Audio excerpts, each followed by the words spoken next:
कहानी है अमानवीय। दीदी। अचानक एक जोरदार चीख गूंजी तो उसके मासूम चेहरे की खूबसूरत हंसी भय में बदल गई। हम दोनों तेजी से उस तरफ भागे। नाम क्या है तुम्हारा? मैंने उसे देखकर पूछा तो वो मेरी ओर देखने लगी।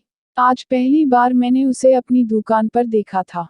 वह एक 8 साल की बच्ची थी। मासूम मगर मुरझाया हुआ चेहरा, रूखे सूखे बाल, फटे कपड़े जिससे उसका फूल जैसा बदन अपनी गरीबी का दिखावा कर रहा था। हाथ में एक पात्र में शनिदेव की मूर्ति और कुछ सिक्के थे, जो उसके आज के दिन के बुरे बीतने के गवाह थे। उसने एक बार मुझे ऊपर से नीचे अच्छी तरह से देखा, जैसे मेरी नियत का अनुमान लगा रही हो।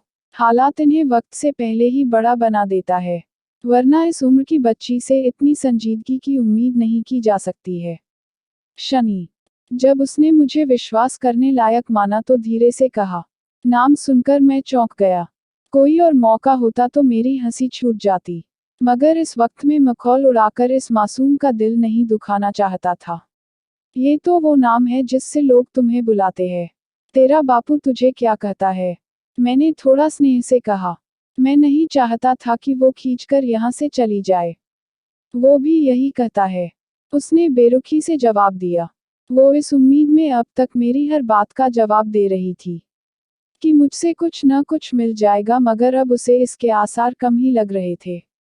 और इसका क्या नाम है? मैंने पास ही खड़े एक छोटे बच्चे की तरफ इशारा कर कहा। उसकी भी हालात उस बच्ची की तरह ही थी, मगर वो थोड़ा गोल मटोल और तंदुरुस्त था। ऐसा लगता था कि शनि के हिस्से का खाना भी इसे ही नसीब होता था। मंटू, उसने उसकी तरफ बिना देखे ही कहा।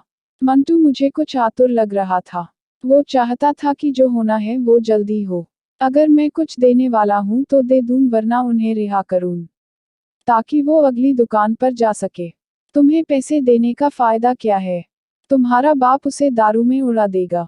मैंने बेरुखी से अंदर मुड़ते हुए कहा। मंटू का चेहरा उतर गया।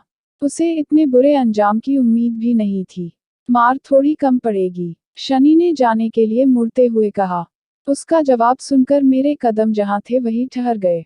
मैंने पीछे मुड़कर देखा तो वह अपने भाई का हाथ पकड़कर अगली दुकान की ओर बढ़ रही थी। मंटू बार बार मुड़कर मुझे देख रहा था। एक हफ्ते बाद जब मैं अपनी दुकान के बाहर झाड़ू लगा रहा था, वो लड़की मुझे फिर से आती दिखी, मगर इस बार वह मेरी दुकान के सामने रुकी नहीं। मंटू ने एक नज़र उठाकर अपनी बहन की ओर देखा, मगर उसे शायद मेरी दुकान पर रुकना अपने आत्मसम्मान के विरुद्ध लगा था।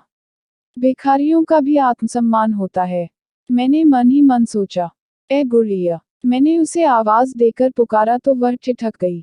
ऐसा नहीं था कि मुझे उसका नाम याद नहीं था, मगर वो मुझे नाम कम और एक ताना ज्यादा लगा था।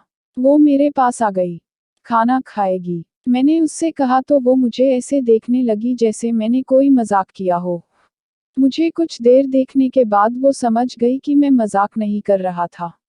उसके भूखे चेहरे ने मौन स्वीकृति दे दी, और उसने आशीर्वाद स्वरूप शनिदेव की मूर्ति वाला वो पात्र ऊपर कर दिया। इसे बाहर रख कर आना, मैंने दुकान के अंदर घुसते हुए कहा। कायदे अनुसार मुझे उस पोर्टेबल शनि मंदिर को छूकर आशीर्वाद ग्रहण करना था, मगर मेरी नास्तिक प्रवृत्ति को यह मंजूर नहीं था। वो कुछ देर सोचती रही और फिर उसे वही टेबल पर रखकर अंदर आ गई। उसके बाद यह हमेशा का सिलसिला बन गया था। वह हर शनिवार को आते थे और मैं उन दोनों भाई बहनों को खाना खिला देता था। कुछ दिनों बाद वो मुझसे अच्छे से घुल मिल गई थी। मैंने उसे अंजलि नाम दिया था। प्यार से मैं उसे अंजू कहता था। यह नाम सुनकर वो चहक उठती थी, जैसे यह कोई नाम नहीं बल्कि उसके लिए कोई उपाधि हो। उसने मुझे अपने परिवार, माँ बाप और दोस्तों के बारे में बताया था।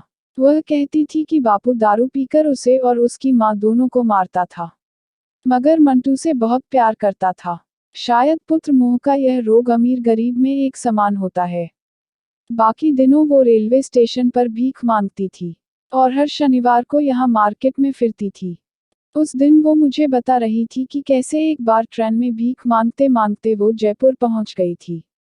वो तो गनीमत रही कि वो सीधे पुलिस वाले के पास पहुंच गई जिसने उसे वापस यहाँ की ट्रेन में बिठा दिया था। और अगर वो पुलिस वाला तुम्हें उठाकर ले जाता तो? मैंने उसे डराते हुए कहा। नहीं ले जा सकता, मैं बहुत ही स्ट्रोंग हूँ। उसने हंसकर कहा, तुम्हारा मतलब स्ट्रॉन्ग। मैंने उसकी टूटी फूटी इंग्लिश को सुधारते हुए कहा, नहीं, हमारे यहाँ स्ट्रॉन्ग ही होता है।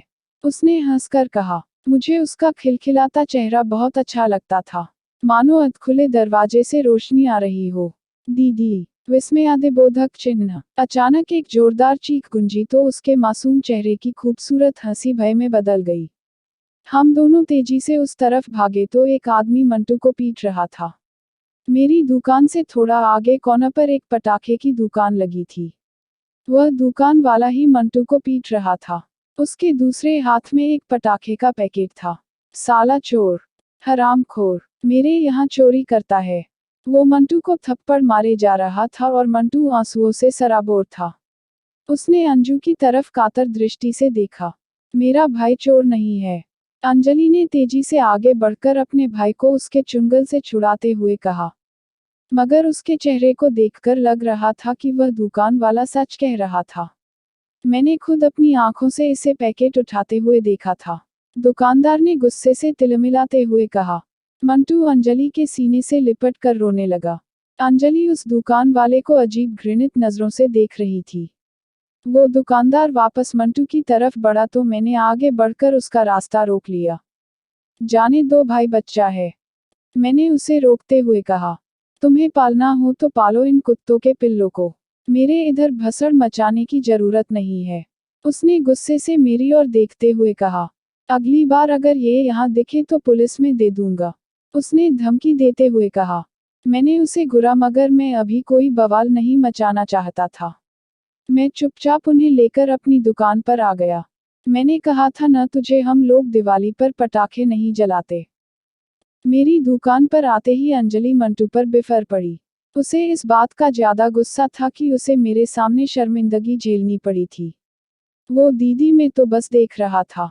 मंटू ने सफाई दी। क्या जरूरत थी उस कमीने की दुकान पर जाने की? पता नहीं है उस दिन उसने मेरे साथ क्या करने की कोशिश की थी। अंजलि की आंखें आंसुओं से भर गई थी। मैंने उसकी ओर घूरकर देखा तो वो चुप हो गई। उस जैसी मासूम बच्ची को इस निर्मम दुनिया से कितना झुंझना पड़ता है, यह सोचकर ही मैं गुस्से से भर गया। मेरी मुट्ठियां भींच गई और मैं बाहर निकलने लगा तभी अंजलि ने मेरा हाथ पकड़ लिया। नहीं भैया जी, रुंधे हुए गले से वह बस इतना ही कह पाई।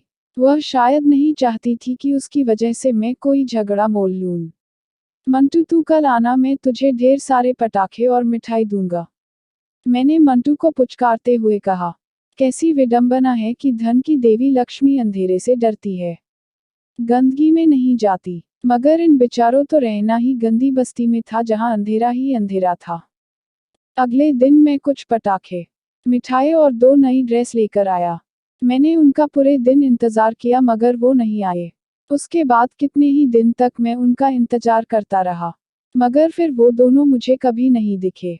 शायद भिखारियों का भी आत्मसम्मान होता है।